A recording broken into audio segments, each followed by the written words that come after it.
उत्तर प्रदेश के मुख्यमंत्री योगी आदित्यनाथ इस वक्त एक कार्यक्रम को संबोधित कर रहे हैं। आइए सुनते हैं क्या कुछ कह रहे हैं योगी आदित्यनाथ। और अपने उन शिष्यों के सामने उन्होंने कहा था कि देश और धर्म के लिए अब मुझे कुछ ऐसे लोग चाहिए जो अपना बलिदान देने को भी तैयार रहे। कौन हो सकते हैं? और पहला एक बलिदान मांगा,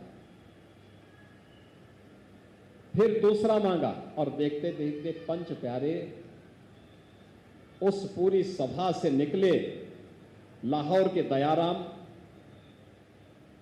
दिल्ली के धर्मदास, द्वारका गुजरात के मोहकम चंद,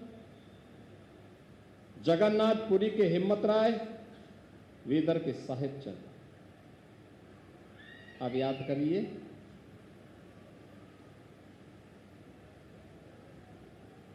एक तरफ क्रूर औरंगजेब का शासन, अत्याचार की प्रकाष्ठा, जजिया कर के माध्यम से हिंदुओं को पूरी तरह इस्लाम में बदलने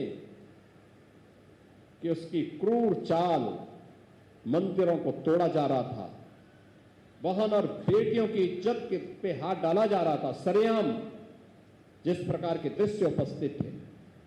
और उस समय अपने 1 लाख शिष्यों के साथ मिलकर के देश और धर्म की इन ज्वलंत समस्याओं पर एक प्रभावी संघनाद करने का कार्य 10वें गुरु गोविंद सिंह जी महाराज के द्वारा किया जा रहा था। और उन्होंने जब इस कार्यक्रम को आगे बढ़ाया, उन्होंने इसका नाम ही खालसा रखा। खालसा का मतलब परमात्मा से।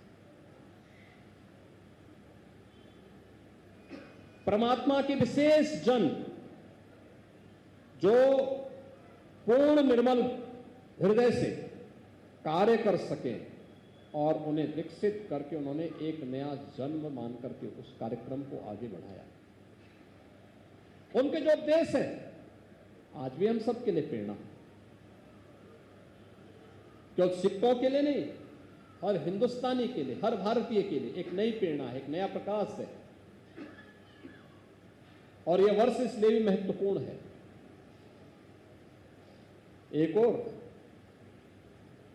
गुरु तेग बहादुर जी महाराज की 350वीं शहीदी दिवस का वर्ष है,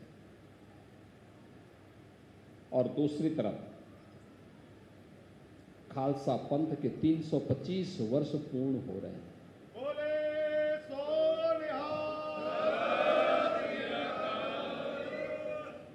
यानी 325 वर्ष की इस यात्रा खालसा पंथ ने की है, और गुरु गोविंद सिंह जी महाराज के बंदे जहां कहीं भी दुनिया के अंदर गए, अपने जज्बे से, अपने संघर्ष से, अपने शौर्य से, अपने पराक्रम से अपना लोहा मनवाया है।